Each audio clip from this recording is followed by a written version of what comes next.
Saludos, espero que se encuentren muy bien. Yo soy la licenciada Amneris Rodríguez Virella y me dedico a ayudar a emprendedores y a empresarios a organizar y a desarrollar su negocio para que esté en cumplimiento y para que puedan proteger su negocio. Mire, nos ha tocado vivir una época diferente, una época llena de muchos retos y eso aplica de igual forma a las empresas, a los distintos comercios que tenemos en nuestra isla. Y muchos de estos han implementado distintas estrategias para poder mantener a flote su operación. Y entre esas estrategias está el trabajo a distancia, el trabajo remoto de toda o parte de la plantilla laboral. Hoy vamos a estar hablando del trabajo remoto, del trabajo a distancia, qué cosas o qué aspectos debe tomar en consideración el patrono al momento de implementar una política de trabajo remoto y qué cosas debe hacer para estar en cumplimiento, para que esa relación laboral esté clara en términos del trabajo a distancia y para que pueda ese patrono también proteger su empresa. Así que vamos a estar hablando primero un poco de esos aspectos que debemos tomar en consideración al momento de implementar una política de trabajo remoto en la empresa. Mire, si queremos que parte de nuestros empleados o todos nuestros empleados trabajen de forma remota, a distancia, pues tenemos que establecer las reglas del juego claras. No es que vamos a decirle, vas a continuar haciendo tus labores desde tu casa, ya. No. Tenemos que regular, tenemos que establecer de forma específica qué va a pasar ahí, qué esperamos del empleado, qué se supone que el empleado haga, cuáles son las responsabilidades de patrono en esta nueva forma de trabajar. Así que lo primero que vamos a evaluar son qué recursos disponibles tiene la empresa y los recursos que son necesarios para poder llevar a cabo el trabajo remoto. Por ejemplo, ¿tiene el empleado una computadora para hacer ese trabajo remoto? ¿Tiene la empresa que proveerle esa computadora porque el empleado no tiene? ¿Necesita el empleado algún otro equipo para poder llevar a cabo sus funciones desde el hogar? ¿Son equipos que tiene el empleado? ¿Son equipos que la empresa tiene o que la empresa, debo decir, tiene que adquirir para poder proveérselos al empleado? Pues esa evaluación de esos recursos que estén disponibles o la evaluación de si no están disponibles, pues entonces qué recursos tiene que la empresa adquirir para poder proveérselos al empleado para que pueda llevar a cabo sus labores de forma remota. Otra de las cosas que hay que evaluar es que no provoque ese trabajo remoto una disminución en la productividad o en el desempeño de ese empleado, ni en las labores que hace ese empleado para la empresa, ¿no? Que no signifique una reducción o que afecte ese trabajo remoto las operaciones de la empresa. Y mire, para que podamos determinar o podamos estar bastante seguros de que ese trabajo remoto no va a afectar el rendimiento, la productividad o los servicios que ofrece la empresa, pues tenemos que hacer una evaluación clara de eso y tenemos que establecer unas métricas e informarle al empleado con claridad y hacerle evaluaciones periódicas a ese empleado que está ejerciendo unas labores de forma distinta, en un escenario distinto, que sepa ese empleado qué debe hacer, en qué debe mejorar, si en alguna de las tareas que está llevando a cabo ahora desde un escenario distinto. Otra de las cosas que tenemos que tomar en consideración es evaluar qué requisitos legales, reglamentarios u organizacionales tengo que tomar en consideración para poder cumplir. Hay unos requisitos de cumplimiento, por ejemplo, con la Corporación del Fondo del Seguro del Estado, si tenemos empleados trabajando desde el hogar. Otra de las recomendaciones que las voy a detallar más adelante es requisitos organizacionales. Debemos tener por escrito cuál es esa política, cuáles son esos deberes que va a llevar a cabo ahora ese empleado de forma remota o a distancia. Mi recomendación es que sí que lo haga. Otro de los aspectos que debemos tomar en consideración es la capacitación y el adiestramiento que le debemos proveer a ese empleado sobre el trabajo remoto y la supervisión a distancia. Mire, no podemos lanzar a nuestros empleados, ya, vete a tu casa a trabajar. Hay que capacitarlos sobre el uso del sistema que van a estar utilizando, valga la redundancia, de forma remota. Sobre el uso y manejo de la información que van a estar manejando de la empresa o de clientes de la empresa, en capacitarlos sobre cómo va a ser cómo vas a hacer uso de tu tiempo, cuáles son las tareas que tú vas a estar llevando a cabo, que yo espero que tú me informes de las cosas que hiciste, cómo me lo vas a informar, cómo vas a notificarme tus horas de entrada, tus horas de salida, tus periodos de alimentos. Así que sí hay que capacitar a esos empleados y que esos empleados estén conscientes que va a haber una supervisión de forma remota, de forma virtual, y definir cómo se va a llevar a cabo esa nueva evaluación que no es presencial. No es que yo estoy observando a ese empleado que está llevando a cabo las funciones en el escenario de la empresa. Ahora es distinto y hay que definir cómo eso se va a hacer. Otra de las cosas que tenemos que tomar en consideración, que ya más o menos se lo mencioné, son esos sistemas de controles de seguridad sobre el manejo de la información, tanto física o virtual, a la que va a tener acceso el empleado desde su hogar. ¿Cómo vamos a proteger esa información? ¿Cómo vamos a prevenir el uso inadecuado de esa información? Y eso lo debemos definir y que esté claro, que el empleado sepa cuáles son las consecuencias que acarrea el mal uso de esa información que se entiende que es información privilegiada, que es información confidencial. Y aquí entran bien importantes unos aspectos de acuerdos por escrito que se los voy a mencionar más adelante. Otro de los aspectos que debemos tomar en consideración es que la empresa va a asumir los costos de los materiales que necesite ese empleado que está trabajando a distancia. No es que los empleados van a asumir los costos de esos materiales, inclusive si esos costos de materiales o de internet, si por ejemplo se les requiere a ese empleado que para utilizar una plataforma virtual requiere un internet de mayor velocidad al que usualmente ese empleado tiene en la casa, pues ese exceso de ese internet con altas probabilidades lo tenga que asumir el patrono, ¿no? Porque se lo está requiriendo el patrono.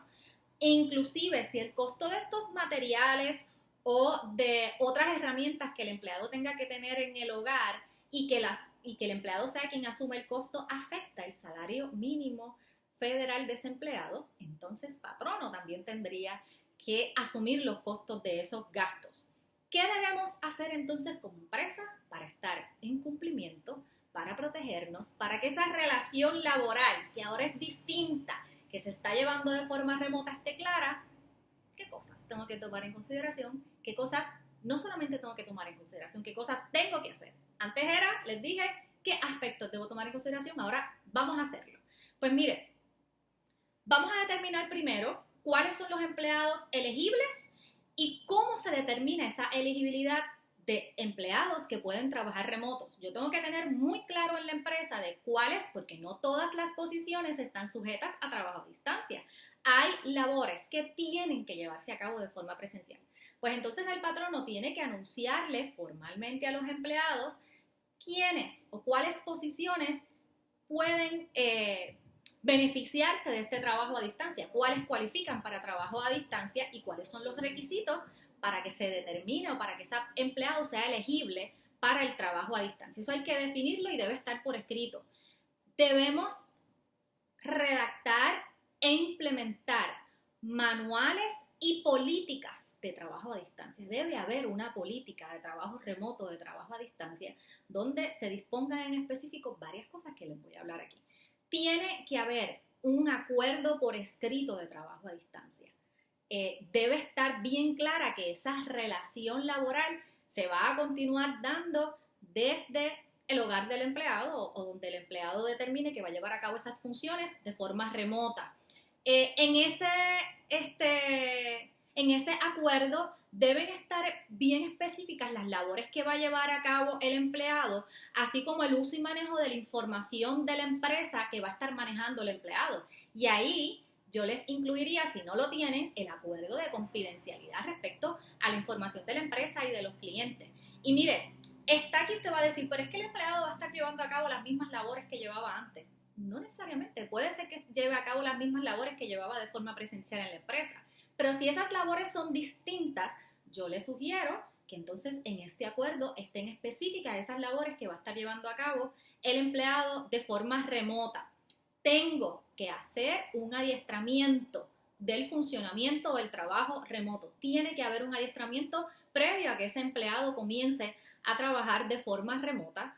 Mire, tenemos que entonces establecer un sistema del monitoreo de la asistencia, de la puntualidad y de las horas trabajadas. Si lo vamos a hacer manual, una hoja que el empleado llene y nos las notifique a diario o de forma semanal, o si vamos a utilizar plataformas virtuales para que ese empleado ponche, también se está utilizando mucho y recuerden, que aunque el empleado esté en su hogar, es bien importante que el empleado registre sus horas trabajadas, incluyendo las de sus periodos de tomar alimento, y que recuerde y orientarle a ese empleado que los periodos de alimento se toman en unas horas en específico, porque recuerde que el empleado está en su hogar, usted no sabe si está tomando el periodo de alimento, pero ese empleado tiene que estar orientado de que a esta hora tienes que tomar tu periodo de alimento y tienes que hacer el ponche o la firma en el documento si es que se va a hacer a papel. En términos de las tareas diarias, de cómo el patrono va a tener control o va a supervisar qué labores está haciendo a diario ese empleado, pues bien podría el patrono solicitarle un informe sencillo, sin que añada más trabajo a ese empleado, trabajo que tal vez no es que no sea importante, pero que va a ser de menor importancia en comparación con las demás labores que tiene que hacer ese empleado, pero debe haber algún informe, por más sencillo que sea, de las labores que lleva a cabo a diario ese empleado, y puede ser un informe semanal de que hice, le di tantas tareas, estas fueron las tareas que le di esta semana al empleado, estos fueron mis resultados, este fue mi delivery de las tareas que yo llevé a cabo o los trabajos que pude completar en la semana. Entonces tenemos que desarrollar, y esto yo sé que es un reto, un plan de evaluación del trabajo a distancia. Y fíjense que ese informe de tareas realizadas, de ese delivery, nos puede ayudar muchísimo a poder mantener un monitoreo y una supervisión para poder evaluar el trabajo a distancia que está llevando a cabo ese empleado. Ahí vamos a monitorear o vamos a desarrollar cómo vamos a monitorear el desempeño y la productividad de ese empleado, de cuáles van a ser esos criterios de evaluación del trabajo a distancia. Puede ser que el tipo de evaluación que yo tenga para un trabajo presencial va a ser un tanto distinto de los criterios de evaluación del trabajo a distancia, y eso hay que desarrollarlo, y eso va a depender de cada puesto, de cada posición, de las labores que lleve a cabo ese empleado, y cuáles van a ser esos requisitos mínimos de desempeño que se le va a exigir a ese empleado que esté trabajando a distancia. Otra de las cosas que tenemos que llevar a cabo son las medidas para uso y mantenimiento del equipo provisto por la empresa. Tiene que haber, si yo le voy a proveer a ese empleado una computadora, pues tiene que haber un documento en donde surja que se le está entregando este equipo al empleado, que ese equipo le pertenece a la empresa, ese empleado tiene que devolver ese equipo en el momento que así se lo requiere, en las mismas condiciones, salvo obviamente el deterioro por el uso de ese equipo. Pero entonces ahí vamos a disponer cuáles van a ser las medidas de uso y mantenimiento de ese equipo, de uso y mal uso, obviamente, y en caso de mal uso de equipo, pues cuáles son las consecuencias que podría acarrear ese mal uso del equipo.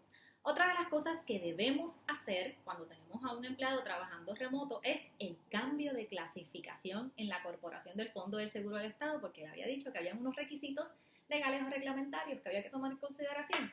Pues este es uno de ellos. Mire, el empleado que esté trabajando a distancia va a estar cubierto por la póliza que tiene el patrono en la corporación del Fondo del Seguro del Estado. Así que cualquier accidente relacionado al trabajo de un empleado que esté trabajando remoto va a estar cubierto por la póliza del Fondo del Seguro del Estado. Así que hay que hacer un cambio de clasificación para que el Fondo del Seguro del Estado sepa que ese empleado sí está trabajando para ese patrono, pero está trabajando de forma remota, no está trabajando en las instalaciones físicas de la empresa. Y por último, como yo sé que muchos de ustedes sabrán, el Departamento del Trabajo nos requiere, y OSHA, nos requiere tener unos afiches, unos posters en inglés, disponibles, visiblemente disponibles en la empresa, en donde se le orienta al empleado sobre distintas legislaciones laborales, distintos beneficios que tiene ese empleado. Y como eso tiene que estar visible, porque si no está visible, el patrono puede ser objeto de multas administrativas, pues ¿cómo hacemos ahora que no tenemos a ese empleado físicamente presente? pues entonces le enviamos esos afiches a los empleados a su correo electrónico y tenemos esa evidencia de que esos empleados fueron notificados de esos afiches, especialmente cuando han salido nuevos afiches con relación a la legislación laboral sobre COVID que salió recientemente. Así que recuerden que sí, es posible tener empleados trabajando de forma remota.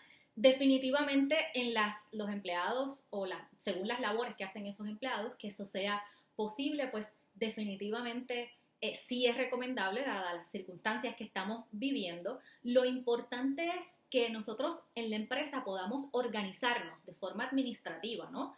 Que redactemos y que tengamos disponibles los documentos para regular administrativamente o internamente el trabajo remoto, teniendo una política, teniendo esos acuerdos de trabajo remoto claro, las funciones, el registro de horas trabajadas, el informe de rendimiento de trabajo semanal. Así que sí, hay unos documentos que yo les sugiero que tengan para que como les digo siempre, para que ambas partes estén claros de esa relación laboral que ahora es un tanto distinta y que podamos mantener a nuestros empleados adiestrados sobre ese trabajo remoto y qué control vamos a tener nosotros como patronos del monitoreo y de la supervisión de las labores que están haciendo esos empleados. Si es posible, requiere obviamente de una organización en términos de cómo lo vamos a hacer, de los documentos que le estoy diciendo y de ese adiestramiento, de ese monitoreo.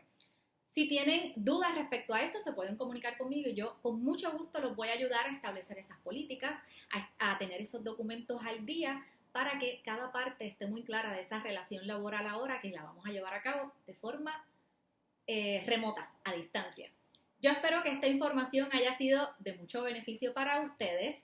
Si les gustó este video, denle like, denle compartir. Si entiende que alguna persona puede beneficiarse con el contenido de este video, taguéalo en la parte de comentarios para que pueda ver el contenido completo del video.